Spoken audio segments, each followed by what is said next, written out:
Boa tarde, pessoal.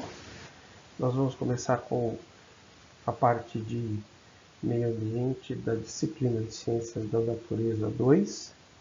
Esse é um tema bastante tranquilo, porque na maioria das vezes uma boa leitura desses temas, né, e a resolução de bons exercícios pode prepará-lo para ter um bom desenvolvimento na prova de vestibular, né? E a primeira aula de Química, que vamos falar deste conceito de meio ambiente, é sobre desequilíbrios ambientais, né? Os aspectos que são desenvolvidos em questões, né, que alteram a constituição do nosso meio ambiente. A nossa linha vai ser definido da seguinte maneira. Nós vamos seguir esse cronograma. Vamos falar de algumas definições primeiro, depois, tipos de poluição, algumas ações preventivas. Lembrando que isso aqui ainda vai ser um tema de aula mais para frente, porque precisamos desenvolver vários conceitos para que a gente possa ter uma relação sobre isso. E no finalzinho, como de costume, nós vamos resolver um exercício para mostrar como é que eles aparecem em algum modelo de prova, principalmente das provas de vestibular. Tudo bem? Então, vamos introduzir esses conceitos que são importantes. Primeiro, conceito de poluição, né? O que seria poluição? Poluição é a introdução no meio ambiente de qualquer matéria e energia que venha a alterar as propriedades física, química ou biológicas deste meio, afetando a saúde das espécies que dependem dele. Alguns conceitos aqui, que eu acho relevante para a gente guardar. Quando nós falamos em poluição, né, aqui o termo importante, qualquer matéria ou energia que venha a alterar as propriedades, né, do meio ambiente. Podem ser essas propriedades físicas, químicas ou biológicas. Geralmente, quando nós falamos de poluição, né, o aspecto importante está aqui, afetando, né? Ou seja, que traz algum tipo de prejuízo ao meio ambiente, tá certo? Bom, o que seria então o impacto ambiental? O impacto ambiental é o resultado da intervenção do ser humano sobre o meio ambiente. E nesse aspecto ele pode ser positivo ou negativo. Então, só para seguirmos a mesma lógica, né, de definição e algumas palavrinhas-chave para guardarmos, impacto ambiental é o resultado da intervenção do ser humano, tá certo? Quando ele fala aqui, que o aspecto pode ser positivo ou pode ser negativo, significa que se você tem alguma interferência no meio ambiente, isso pode acarretar em, por exemplo, destruição do meio ambiente ou alteração inapropriada do meio ambiente, nós estamos falando de efeito negativo. Mas, se nós já temos, né, algum prejuízo causado anteriormente e nós intervimos no sentido de fazer uma recuperação, então passa a ser um efeito positivo. Por exemplo, uma área desmatada, né, e você faz o reflorestamento com plantas nativas, de tal forma que o bioma daquela região que estava devastada possa ser recuperado.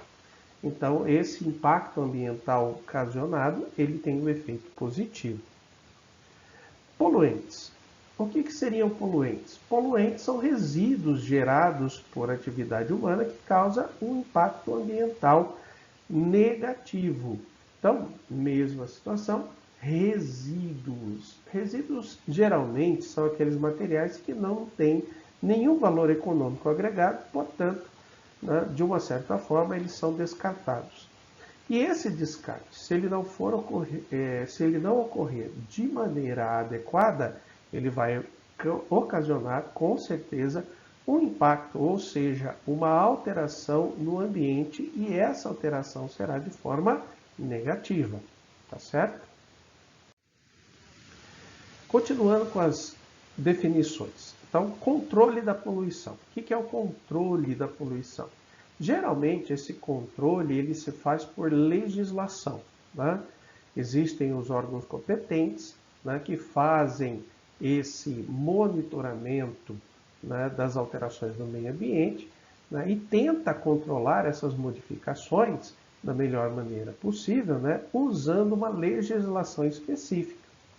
Por exemplo, no caso do ar, né, existe algumas resoluções, né, algumas leis e decretos que definem, né, qual é a concentração de monóxido de carbono, dióxidos de enxofre, trióxidos de enxofre, ou que nós chamamos dos óxidos, né, de nitrogênio e de enxofre, ou de metais pesados, né, que podem estar, por exemplo, na forma de particulados ou de gases dispersos na atmosfera.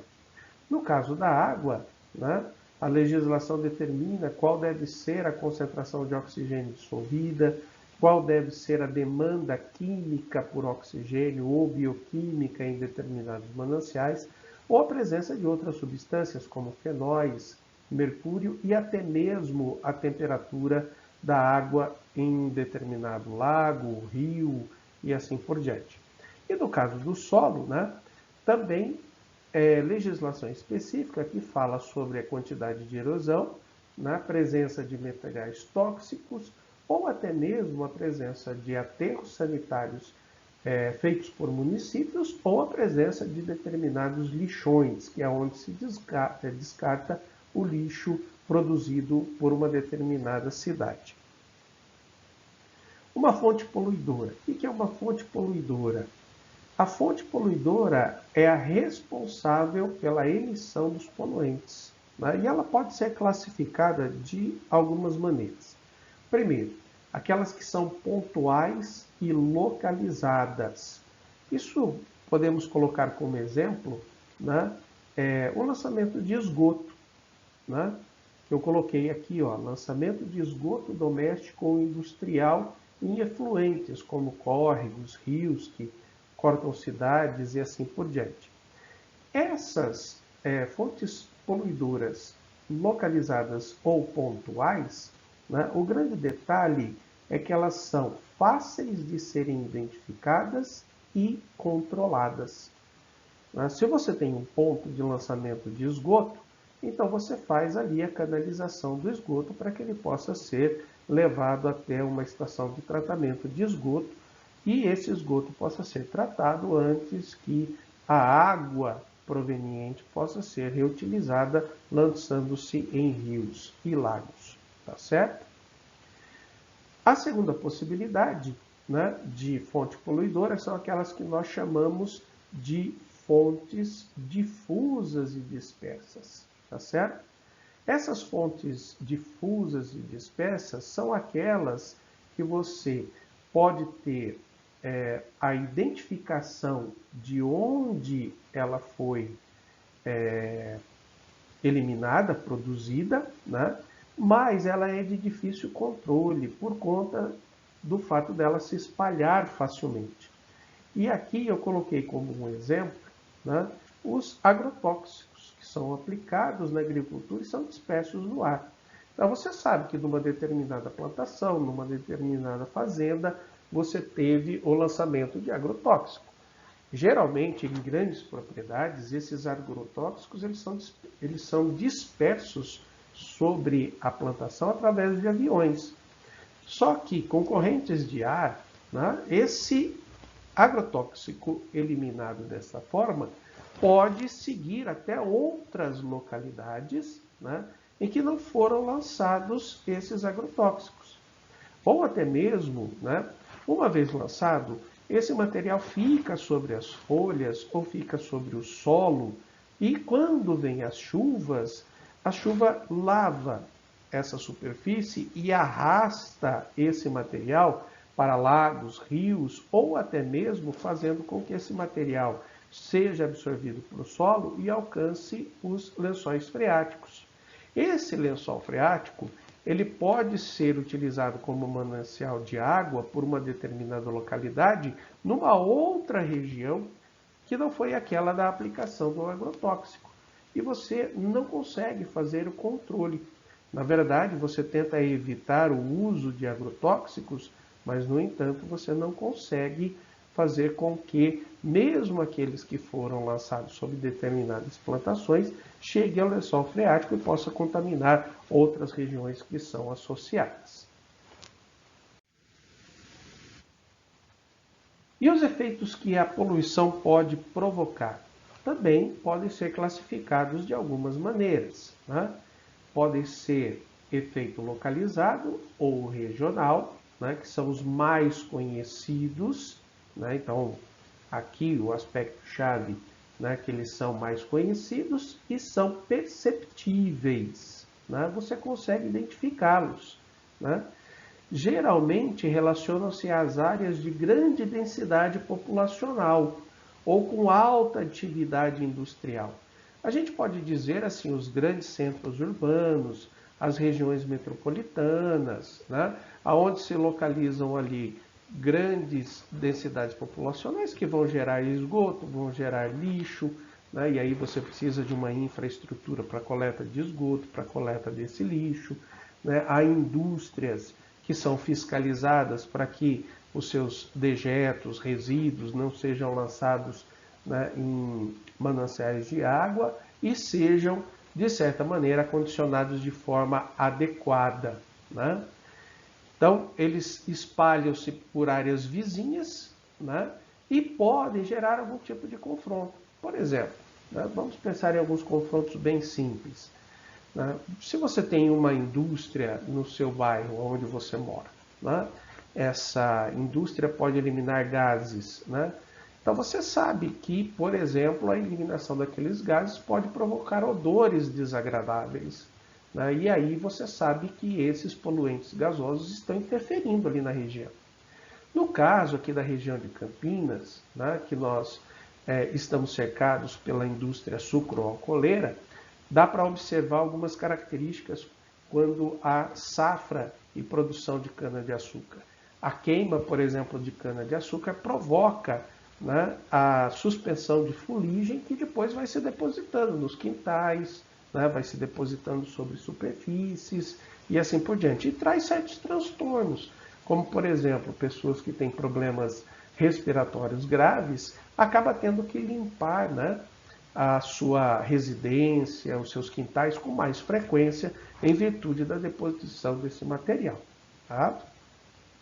Mas também pode ser conflito entre municípios, né? Quando se disputa, por exemplo, né, as águas para alimentar, né, os municípios através das suas estações de tratamento de água, né? Então, um determinado município não tratar o seu esgoto e o outro município ter mais gasto para poder tratar essa água até torná-la potável. Isso também acontece, por exemplo, conflitos interestaduais, quando o rio atravessa um estado ao outro, ou até mesmo internacionais. Por exemplo, no caso da Europa, há o rio, né, que percorre 5, 6 países diferentes. Então, se as leis não forem bem executadas, um dos países pode jogar os seus dejetos, por exemplo, no rio, e o país seguinte ser prejudicado por ter que tratar a água em virtude desse lançamento de resíduos que foram feitos. Tá? Ou podem ser globais. Né? Nesse caso, a gente já tem uma discussão bastante grande com relação a isso. Né? Alguns efeitos que a gente tem observado com grande discussão no mundo, como é o caso do aquecimento global, né, e a poluição de oceanos. Né?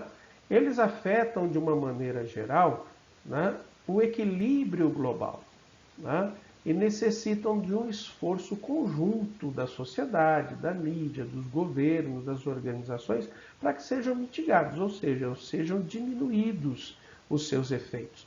Então aqui saem os acordos internacionais, por exemplo, o Rio 92, ou os acordos do G20, né? Ou os acordos dos países mais industrializados, os mais ricos, aqueles que, por exemplo, falam do controle da emissão dos gases do efeito estufa, principalmente de monóxido e dióxido de carbono, que são temas que têm ocupado, né, bastante a mídia, principalmente né, nos últimos anos, com algumas mudanças de governo de alguns países. Podemos citar aqui o caso dos Estados Unidos, que é no governo democrata, anterior ao republicano atual, né, foi assinado o acordo, né, de diminuição de emissão de gases do efeito estufa, e o governo atual, né, o governo republicano, ele não seguiu essas determinações e até mesmo saiu desses acordos. Tá? Vamos lá, vamos estudar os tipos de poluição que nós temos. Hoje, na nossa aulinha, né, nós vamos falar especificamente sobre esses tipos de poluição, tá certo?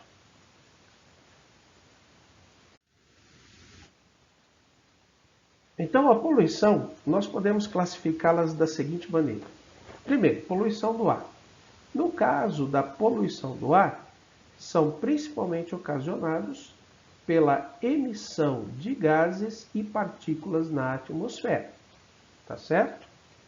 Depois, da água.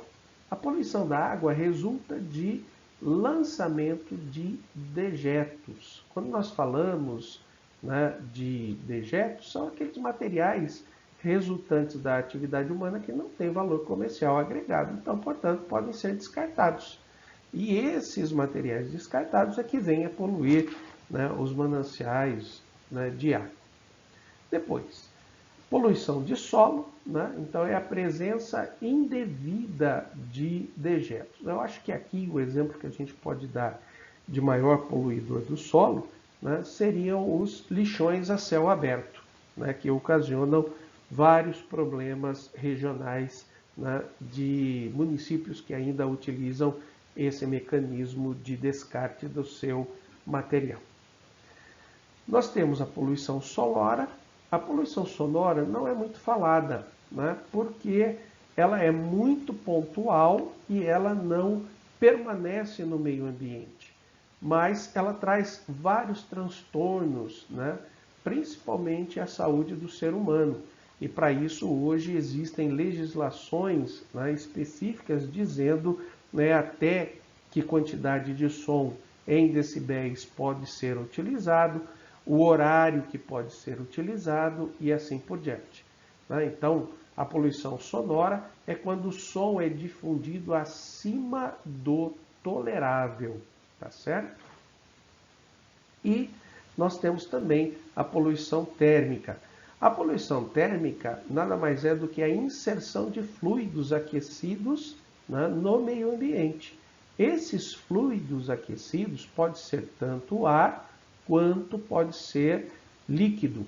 Então, no caso, você pode jogar um determinado líquido, água, né, em mananciais numa temperatura muito elevada e altera as condições, né, do bioma ali na região onde essa água é lançada. E no caso, né, de gases também, gases superaquecidos que são lançados no meio ambiente, tá certo? Bom, vamos começar a falar da poluição e classificá-las, né? E inicialmente falaremos da poluição do ar. A primeira coisa que a gente tem que levar em consideração é que o ar nada mais é do que uma mistura de gases relativamente fina. O que significa isso? Ele ocupa uma pequena extensão da atmosfera ao redor da Terra, que é onde se concentram os gases que nós respiramos. Os componentes do ar atmosférico que nós temos está aqui, ó, nesse quadrinho. Nós temos o gás nitrogênio, que é a maior quantidade. O gás nitrogênio é um gás inerte. O gás oxigênio, que é o que nós necessitamos no nosso metabolismo, né, por isso da importância dele, aparece em quase 21%. Depois, o argônio em quase 1% e o CO2, que aparece na proporção de 0,032%. Essa é a composição do ar. Qualquer alteração que você faça nessa composição gasosa, então você tem uma fonte poluidora e você tem, então, as consequências da poluição, tá certo? E existe hoje legislações que determinam quais são os padrões de qualidade do ar. Né? Eu vou citar aqui para vocês algumas. Né? No caso do Brasil, nós temos a resolução CONAMA de março de 1990, que dão os parâmetros nacionais da qualidade do ar, Mas, especificamente no estado de São Paulo, que é o estado que nós moramos, existe o decreto estadual de 2013, né, que inclusive os órgãos de agência de controle, no caso de São Paulo é a CETESB, né, que faz esse controle, utiliza como normas para medir a qualidade do ar e também praticar a regulamentação, né, em termos de indústrias ou cidades sobre o controle da qualidade do ar. E todos eles são estabelecidos de acordo com a Organização Mundial da Saúde.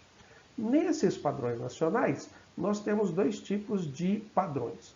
O que nós chamamos de padrão primário, que trazem os níveis máximos toleráveis, né?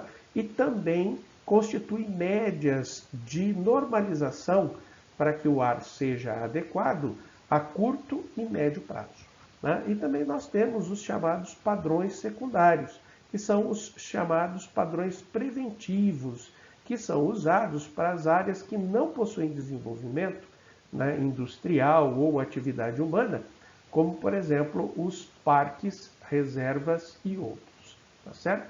Então, são esses os padrões que nós vamos seguir. No caso, quais são os principais poluentes do nosso ar? Né? Nós temos o monóxido de carbono. Né? O monóxido de carbono ele é produzido pela combustão incompleta de compostos que contenham carbono, né? E eles são principalmente resultados, né, da combustão de combustíveis fósseis e biocombustíveis, né? E ele é altamente tóxico, né? Aqui só quero destacar exatamente essa diferença: combustíveis fósseis e biocombustíveis. Há uma certa ilusão, né, quando se fala que biocombustíveis eles não são poluidores.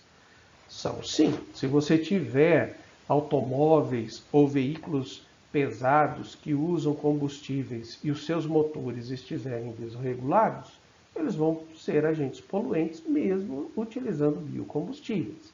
O que a gente imagina, né, é que a quantidade de monóxido de carbono ou de gases poluentes que os biocombustíveis possam eliminar, eles sejam compensados quando você faz a plantação, né, das fontes de biocombustíveis, como no caso a cana-de-açúcar na nossa região e a soja para a produção de biodiesel, né, ele compense a eliminação que foi feita com o crescimento da planta. Né? No caso de combustíveis fósseis é diferente. Era uma quantidade de carbono que estava armazenada, né, dentro do petróleo, né, das reservas de petróleo, que foram eliminadas na atmosfera, mas não tem perspectiva nenhuma de que haja uma compensação da eliminação desses carbonos na forma de monóxido de carbono que foram eliminados na atmosfera, tá certo? Bom, nós temos os óxidos de nitrogênio, né, como no caso o N2O, o NO e o NO2. No caso aqui específico, né, o NO2 ele vai ser incorporado nas nuvens para a produção de chuva ácida, e o efeito do monóxido de nitrogênio e o óxido de nitrogênio, você observa principalmente o acúmulo desses gases na atmosfera quando você vê um pôr do sol acastanhado, né, bem ao longe. Né? Essa é a característica do acúmulo desse gás, que é principalmente por atividades industriais como siderúrgicas. Né? O dióxido de nitrogênio na combustão interna de automóveis, de veículos automotivos, e no caso desses dois, principalmente das indústrias siderúrgicas. Né?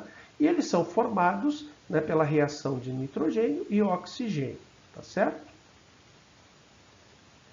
Depois, os óxidos de enxofre. A principal fonte é a produção desses dois gases se dá devido à presença de enxofre em combustíveis fósseis, tá certo? Então, a maior fonte produtora, né, de óxidos de enxofre é a combustão de combustíveis fósseis, principalmente de veículos automotores de carga, tá certo? É eles que promovem a maior liberação de óxidos de enxofre.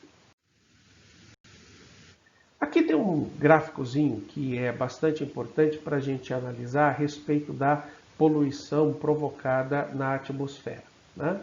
Esse gráfico ele é do relatório da CETESB de 1918, mas já utilizando dados de 2019, né, mostrando quais são as principais fontes de produção de poluentes atmosféricos.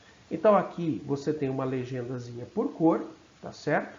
Aqui eu vou só destacar, né, alguns deles, né? No caso, você tem os veículos leves, né, e os veículos pesados, tá certo? Então, por que eu vou destacar esses dois? Já já vocês vão entender, porque eu vou salientar bem essa característica, né? E aqui nós temos os principais poluidores da atmosfera, então monóxido de carbono, hidrocarbonetos, os óxidos de nitrogênio. Esse MP10 e MP2,5, eles significam partículas inaláveis, né, e partículas inaláveis finas. Ou seja, a diferença do número aqui se dá pelo tamanho do particulado que está na atmosfera, tá certo? E os óxidos de enxofre. Observe o seguinte, ó. No caso, se você pegar o monóxido de carbono, hidrocarbonetos e os monóxidos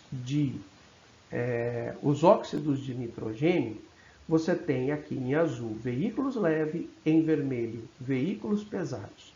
Em outras palavras, se você somar aqui 73,3 e 4,9,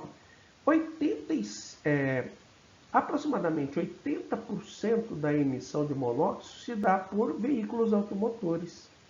A mesma coisa acontece com os hidrocarbonetos voláteis e também com os óxidos de nitrogênio, tá certo?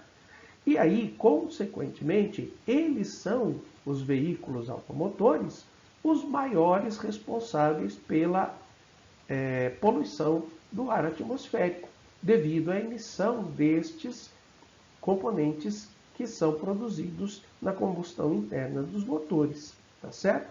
Já no caso dos particulados, né, nós temos também, no caso, os veículos pesados como um grande produtor.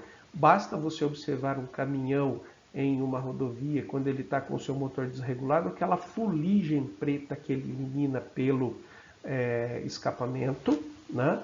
E no caso dos óxidos de enxofre, praticamente 80, mais do que 80%, é produzido por atividade industrial, tá certo?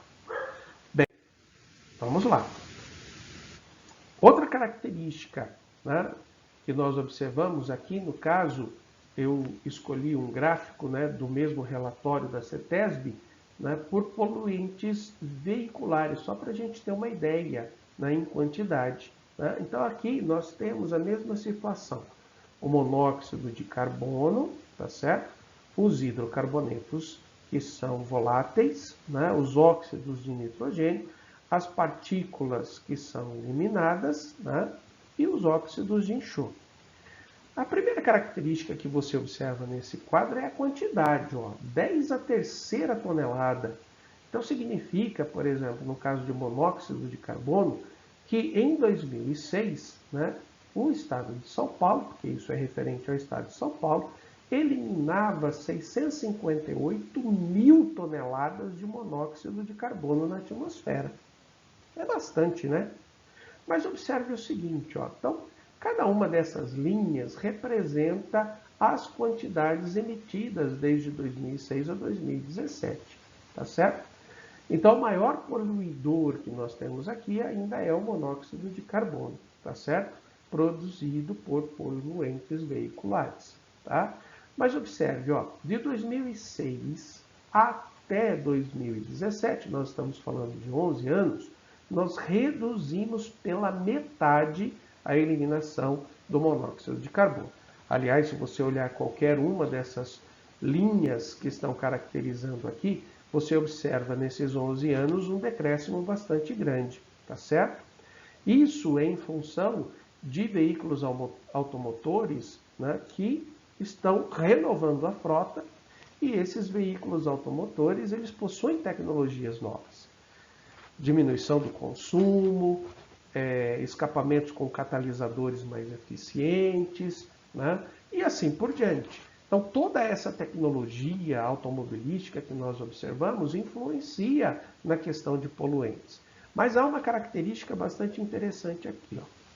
Se você observar aqui, no caso dos óxidos de nitrogênio, né, você vê uma grande diminuição abrupta, né, de 17 para 6, né, ou seja, uma redução de praticamente 3 vezes, de 2013 para 2014. Aqui nós temos um impacto da legislação e como ela é importante no controle ambiental. Né?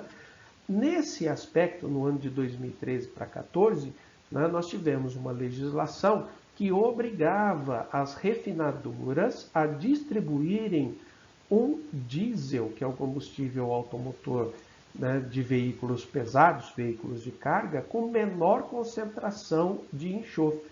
Né? Isso é fácil de você observar nos postos, né, quando se fala assim, ó, diesel S500, S50, S10, S5. Essa classificação S significa a quantidade de enxofre que esse diesel possui. Então nós caímos, por exemplo, de um diesel S500, que significa um diesel com 500 miligramas de enxofre por concentração, para um S10, que possui 10, ou seja, uma redução praticamente, né, de 50 vezes na concentração de enxofre. E olha o impacto ambiental provocado e na melhora da quantidade, né, de poluentes que foram emitidos na atmosfera nesse período. Então, a importância que a legislação tem no controle, né, do meio ambiente. Bom, no caso de poluição do ar, ainda é importante a gente destacar o seguinte, ó. Você tem aqui as fontes poluidoras, tanto fixa quanto móveis. No caso aqui as indústrias e no caso os automóveis, né? Então você tem a eliminação desses gases na atmosfera, né? E esses gases vão sofrer uma dispersão. Não se esqueça que além de gases nós também temos partículas, né? Então essas poluições, essas emissões na atmosfera pode provocar uma dispersão da seguinte maneira. Primeiro, se for particulados e eles forem mais densos do que o ar, eles vão provocar uma deposição seca. Citei já para você 2 exemplos. No caso, a fuligem da cana-de-açúcar, da queima de cana-de-açúcar, então você vê uma forração, né, de cinzas que aparecem no seu quintal, ou no caso de escapamentos de automóveis de carga pesada, aquela fuligem preta que solta no escapamento. Né? Mas alguns gases podem alcançar as nuvens no céu, né, e misturar-se com as águas que estão lá. E podem precipitar novamente no solo através de uma deposição úmida. E é o caso, por exemplo, que acontece com a chuva ácida. Tá certo? Então, a dispersão dos poluentes, né, atmosféricos se dá, se for particulados mais densos do que a atmosfera, uma deposição seca. No caso, aqueles que são menos densos e alcançam a atmosfera em altitudes maiores, podem alcançar as nuvens, esses particulares serem dispersos junto com a água que está aqui nas nuvens e depois retornar, né, ao solo, na forma de deposição úmida. Um caso específico é a chuva ácida. Quais são os efeitos dos poluentes atmosféricos na saúde? Isso também é um aspecto importante. Né? O monóxido de carbono é um gás venenoso. Ele reduz a capacidade de oxigenação no sangue, tá certo? Os óxidos de nitrogênio podem provocar problemas respiratórios. Né? As partículas inaláveis, né, podem atingir os alvéolos pulmonares, provocando irritações, né, como, por exemplo, asma, bronquite ou até mesmo câncer nos pulmões. Os óxidos de enxofre, né, provocam irritação nos olhos e problemas respiratórios e problemas cardiovasculares também. E o ozônio, que é um dos poluentes atmosféricos, né, nós não falamos muito dele porque o ozônio só é poluente quando está em altitudes baixas, né? Então ele provoca a irritabilidade dos olhos, né, e provoca reações inflamatórias nas vias aéreas. Tá? Mas dê uma pausazinha no seu vídeo e leia com mais calma todos esses efeitos que os poluentes podem trazer à saúde humana. Tá? Bom, poluição da água. A poluição da água se dá quando você lança os dejetos, né, em mananciais de água. Né? Então, aqui eu coloquei o lançamento de esgoto residencial ou industrial não tratados em cursos d'água. Esses cursos d'água, então, podem ser rios, né, lagos e, por exemplo, mares ou oceanos. Né? Um exemplo, por exemplo, de poluição em oceanos, em mares, é a Lagoa do Guanabara, no Rio de Janeiro, tá certo? Ou ainda pode ser causador de poluição, né, o uso de fertilizantes em alta quantidade. Né? E aí depois ele atinge um curso d'água e provoca alterações naquela localidade. Tá? Bem, quais são os principais poluentes? O esgoto doméstico não tratado, isso nós temos no Brasil muitos municípios que ainda não tratam o seu esgoto. Os principais problemas do esgoto doméstico são bactérias patogênicas, né, que depois necessita de uma quantidade de produtos químicos maior para purificar as águas, né, e ser reutilizadas pelos municípios. Contaminação por substâncias orgânicas, aqui eu cito dois casos, os detergentes usados para lavagem de determinados materiais e até mesmo remédio que são descartados da pia. As pessoas às vezes descartam de forma incorreta os seus remédios. Né? E, por exemplo, pilhas e metais tóxicos, pelo descarte de equipamentos eletrônicos, pilhas e baterias. Aí você diz assim, bom, mas como que ele contamina a água? Esses materiais, por exemplo, se forem jogados em lixões, ao se decomporem, promovem, né, a formação de um churume, que é a parte líquida da decomposição do lixo, né, que acaba se infiltrando no solo e alcança os lençol freático, que acaba trazendo problemas. Dejetos industriais, como petróleo e seus derivados, e metais pesados, como por exemplo cádmio, chumbo e mercúrio. Esses componentes aqui estão, por exemplo, em baterias, tanto baterias de automóveis, né, celulares, notebooks e assim por diante, e agrotóxicos e fertilizantes que são utilizados na agropecuária, tá certo?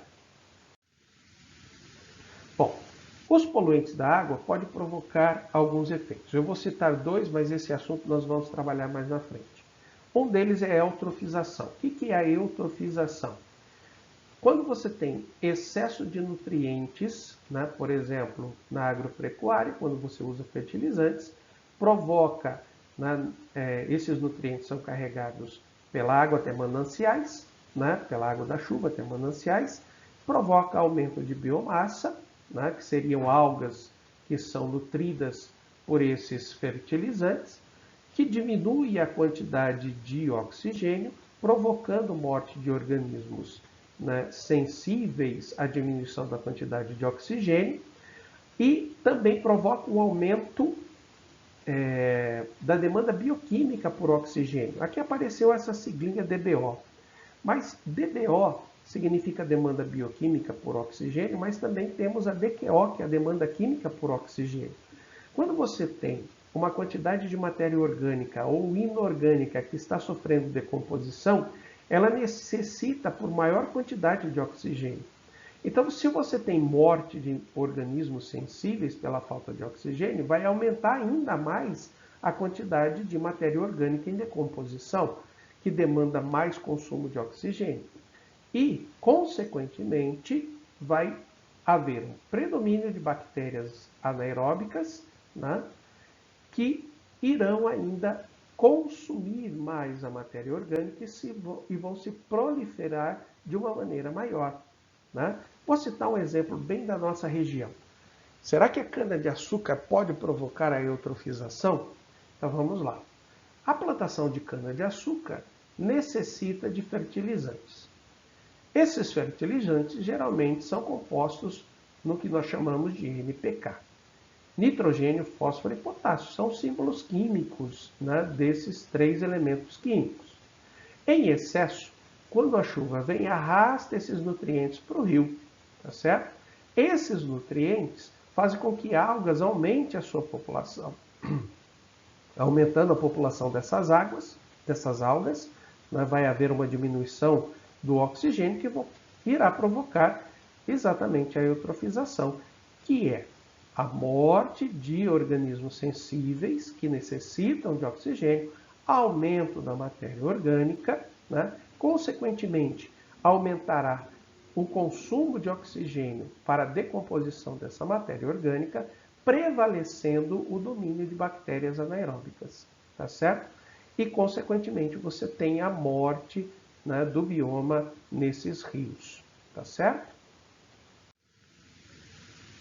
A biomagnificação, né, ou seja, o acúmulo da concentração de poluente ao longo da cadeia alimentar, é um outro caso bastante importante que ocorre principalmente com agrotóxicos e metais pesados.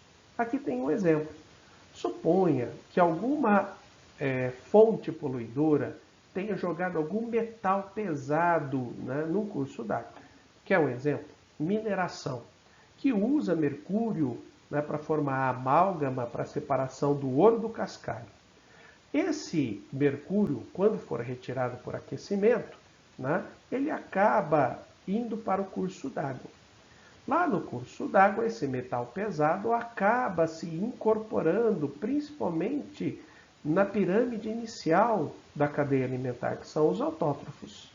Depois, os zooplânctons, que se alimentam desses micro-organismos anteriores, e vai na sequência até chegar no ser humano, tá certo? Então, isso é o exemplo que nós temos de poluição que ocorre em cursos d'água, que pode chegar até o ser humano por acúmulo, né, desse poluente na cadeia alimentar. Bom, tem alguns aspectos importantes aqui, ó, que nós precisamos falar, que é o tratamento da água, né, mas eu vou fazer o seguinte.